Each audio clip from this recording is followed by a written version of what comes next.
Bonjour tout le monde. Hello everyone. Je suis très heureux d'être ici au Conseil national de recherche en compagnie du ministre Baines et de mes collègues députés de Montréal, la ministre Joly, Rachel Bendayan et notre député local, Anthony Housefather. Le président du Conseil national de recherche, Ian Stewart, est aussi parmi nous aujourd'hui. Depuis notre début, notre gouvernement lutte contre la COVID-19 en étant guidé par la science. On a donc investi plus de 1 milliard de dollars dans une stratégie contre la COVID-19 qui permet d'augmenter le dépistage et qui soutient les essais cliniques et la recherche liée au vaccin. Si on veut protéger les Canadiens, on doit écouter les conseils des experts en santé publique et soutenir la recherche scientifique. Ce qui veut dire qu'on doit aussi soutenir nos chercheurs pendant qu'ils mettent au point un vaccin efficace. Plus tôt ce mois-ci, le ministre Baines et la ministre Anand ont annoncé les membres du groupe de travail sur le vaccin contre la COVID-19. Ce groupe comprend des spécialistes en matière de vaccins et d'immunologie, mais également des leaders de l'industrie.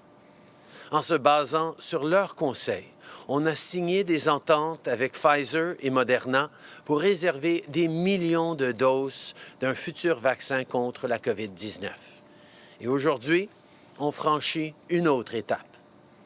Je vous annonce que le gouvernement du Canada a signé 2 nouvelles ententes avec Novavax et Johnson & Johnson pour réserver des millions de doses du vaccin contre la COVID-19 qu'ils sont en train de mettre au point.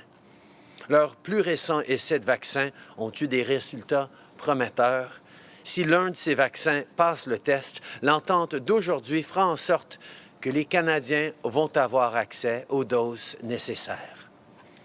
Toutes nos ententes avec Pfizer, Moderna, Novavax et Johnson & Johnson concernant un nouveau vaccin permettront au Canada d'avoir accès à au moins 88 millions de doses et des options pour en avoir des dizaines de millions de plus.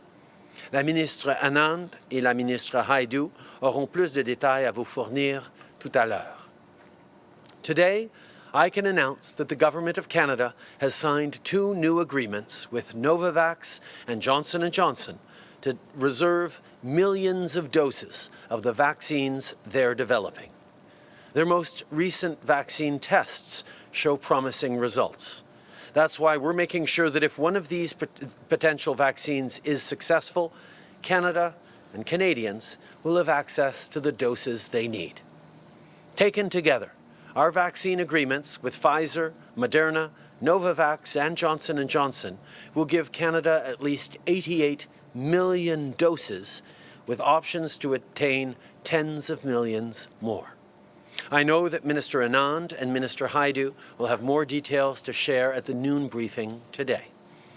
In the weeks and months ahead, our government will continue to take the steps needed to make sure Canada gets a COVID-19 vaccine as soon as possible. Once a vaccine is proven to work, we'll also need to be able to produce and distribute it here at home. On that front, I can also announce that we're investing over $126 million to expand the biomanufacturing facility right here at the National Research Council, Royal Mount. This funding will increase this facility's ability to manufacture vaccines and will strengthen the NRC's partnerships with vaccine developers. We expect the facility to be up and running by mid-2021. Au cours des prochaines semaines et des prochains mois, notre gouvernement continuera de travailler fort pour que le Canada ait un vaccin contre la COVID-19 le plus tôt possible. Lorsqu'un vaccin sera prouvé efficace, on va aussi devoir être en mesure de le fabriquer et de le distribuer ici même au pays.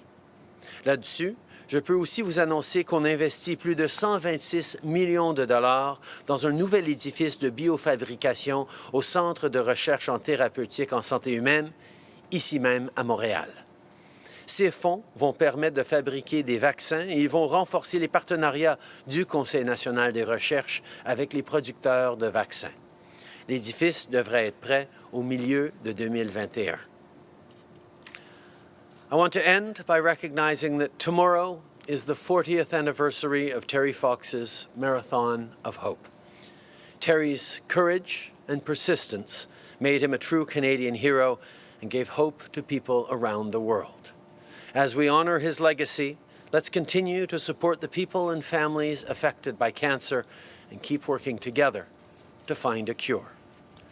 J'aimerais terminer en rappelant que demain, ce sera le 40e anniversaire du Marathon de l'Espoir de Terry Fox. Le courage et la persévérance de Terry ont fait de lui un vrai héros canadien et ont donné de l'espoir à des gens du monde entier. Alors qu'on se souvient de son héritage, continuons de soutenir les gens et les familles touchées par le cancer et de travailler tous ensemble pour trouver un remède. Merci